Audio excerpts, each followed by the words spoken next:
Hello दोस्तों, चलिए good afternoon. आज मैं एक आप लोगों को अलग आइटम सिखाने जा रही हूँ जो मीठे से रिलेटेड है। ठीक है, देन आप देख लीजिए। ये रहा बेसन, कितना बेसन है और कितना घी है अभी देख लीजिए आप लोग। मैंने घी यहाँ रखा है। कितने लोगों को खाना है उस हिसाब से आपको सोचना है कि कितने लोगों को खाना है। इसमें ये बेसन का जो हलवा है वो मेन क्या होता है कि घी से ही इसकी सारी, इससे 3 स्पून है ये, मैंने 3 स्पून इससे लिए थे। और घी इसमें,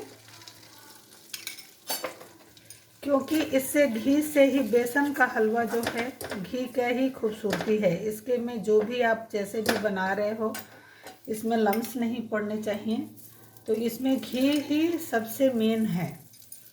यदि हम कभी भी बेसन का हलवा बनाते हैं तो उसमें घी सही से पड़ता है।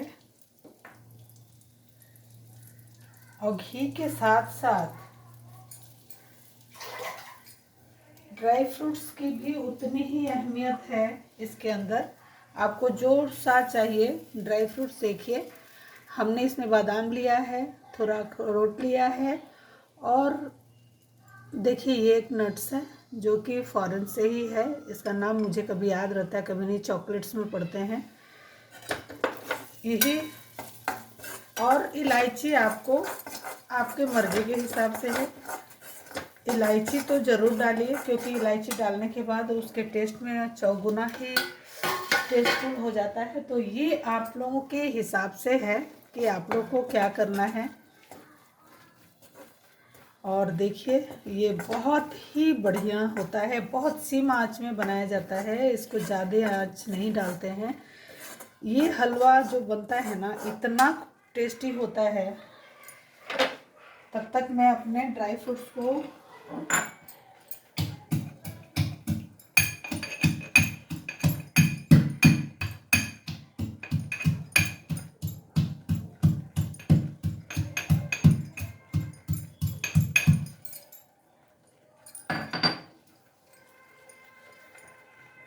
अब देख लीजिए। ये है आपके सारे ड्राई फ्रूट्स हैं जो मैं इसमें इस तरीके से, ये भी इसी में फ्राई हो जाएंगे, क्योंकि वो जब हम खाते हैं ना तो उसमें जो एक बीच बीच में कुरकुरापन आएगा, वो एक टेस्ट अलग ही देता है। इसी के लिए हम लोग ऐसे डालते हैं इसमें। यदि बूढ़े लोग इंक्लूड हैं, ये ओनली बूढ़े लोग के लिए बना रहे हैं, तो आप ड्राई फ्रूट्स को पूरा पाउडर बना के डालिए। और जिसके दांत हैं तो उनके लिए फिर तो इस हिसाब से ही बनाना है, तो ही टेस्टफुल होगा। इसका टेस्ट का बहुत ही, इसके टेस्ट में मज़ा आता है खाने में।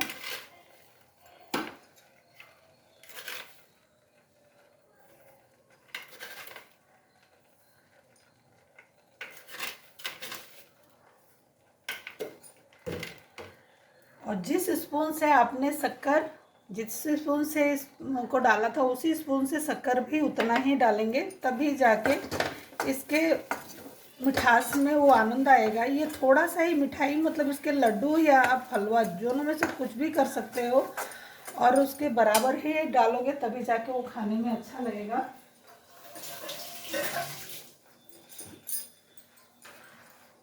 इसमें आप कुछ भी डाल सकते हैं, सेफ्रॉन भी डाल सकते हैं, आपके मन के हिसाब से है। जैसे लोग पसंद करते हो आपके घर में वैसे आप खिला सकते हैं बना करके। इस खाने में इस हलवे का आनंद इतना अच्छा है कि ये हलवा किसी के संग, रोटी पराठा पूड़ी किसी भी चीज़ के संग बच्चों को बहुत ही भाएगा। कोई ज़रूरी नहीं है कि इसको हम ऐसे ही गेस्ट आए तो गेस्ट के लिए हम यूज़ करें, एंड देन बच्चों के लिए ये बहुत ही मतलब अच्छा रहेगा।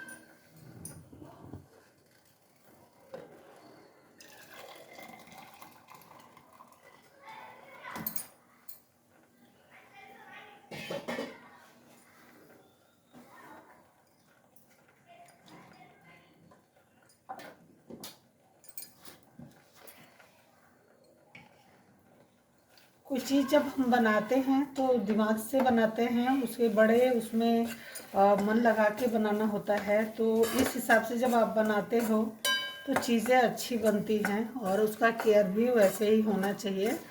तो उस हिसाब से जब हम बनाते हैं तो चीज़ें अच्छी भी बनती हैं और प्लस आपको खाने में भी टेस्ट, जिसको खिलाओगे उसका भी दिल खुश हो जाएगा खा करके।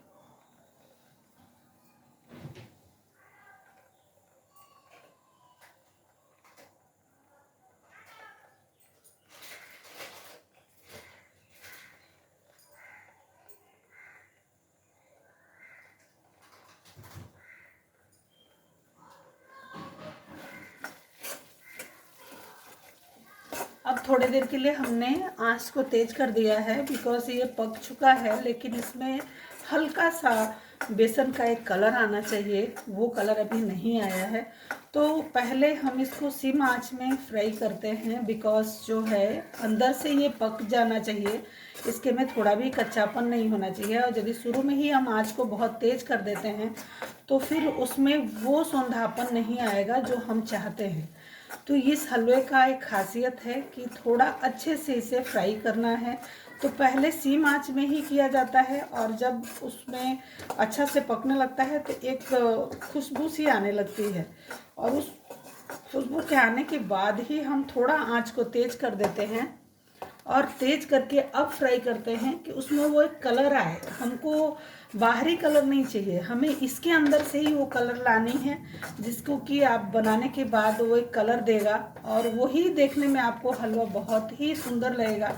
क्योंकि हम लोग की मम्मी लोग कभी भी कलर नहीं डाली हैं अपने ज़माने में। जब वो लोग इसकी हलवे बनाती थी तो कुछ भी मम्मी नहीं डालती थी। और ऐसे ही अब रही आपकी, जितना हमने वो डाला था उतना ही नाप के चीनी इसमें हमने डाला है। अब आप लोग जो इससे ज़्यादा खाता हो तो मीठा जिसको जिस हिसाब से पसंद है आप देखिए, ये इसी का हम लड्डू बना सकते हैं और इसी को हम हलवा बना सकते हैं। देख लीजिए, अब यदि आपको लड्डू बनाना है तो बस अभी गैस बंद कर दीजिए और इसको थोड़ा सा ठंडा करके गोल गोल लड्डू बन जाएंगे।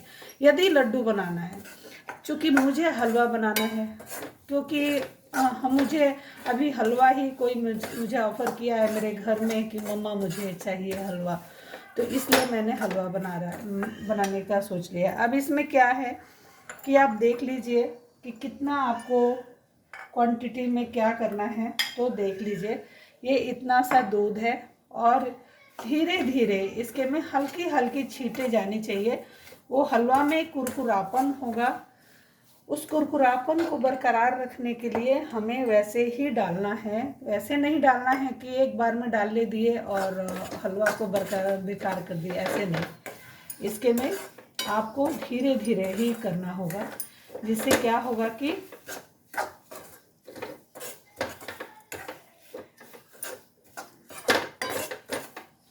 क्रिस्पीनेस जो है, कुरकुरापन जो है वो रहेगा। अब देखिए, अब धीरे से 1 स्पून ले करके ऐसे डालें और इसको ऐसे कर दिए।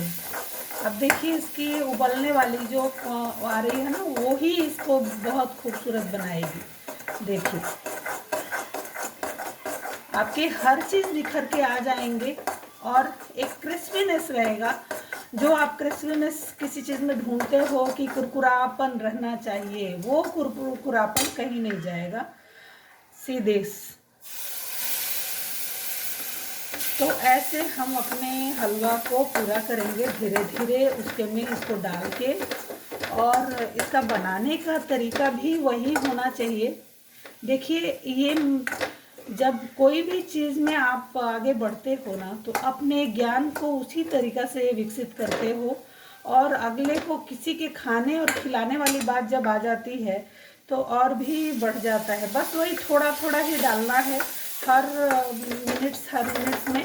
तो इसका जो क्रिस्पीनेस है ना, वो उसमें क्रंचीनेस बना रहेगा इस हलवे में, और that is the main point. मैं यही आप सबको सिखाना चाहती हूँ कि हमारे इस हलवे में जो है वो खूबसूरती रहेगी जो हम ढूंढते हैं।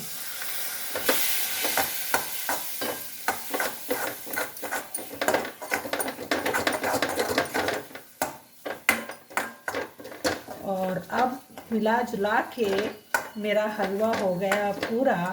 अब देख लीजिए कितना पानी लगा, पानी नहीं दूध ही लगा। इससे मैं नाप के ही ली थी और मैंने ये पूरा किया अपना, और ये हो गया हम लोग का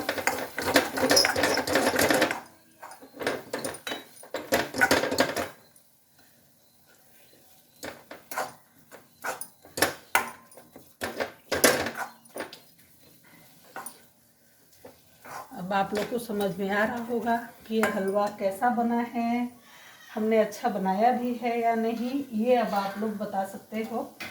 क्योंकि जब आप लोग खुद से बनाओगे अपने घर में, अब मेरा ये काम हो गया है पूरा और अब इसको हमको सजाने वाली काम आ गई है। तो यहाँ हम इसको गैस को करते हैं ऑफ और थोड़ी देर के लिए आप लोग से भी लेते हैं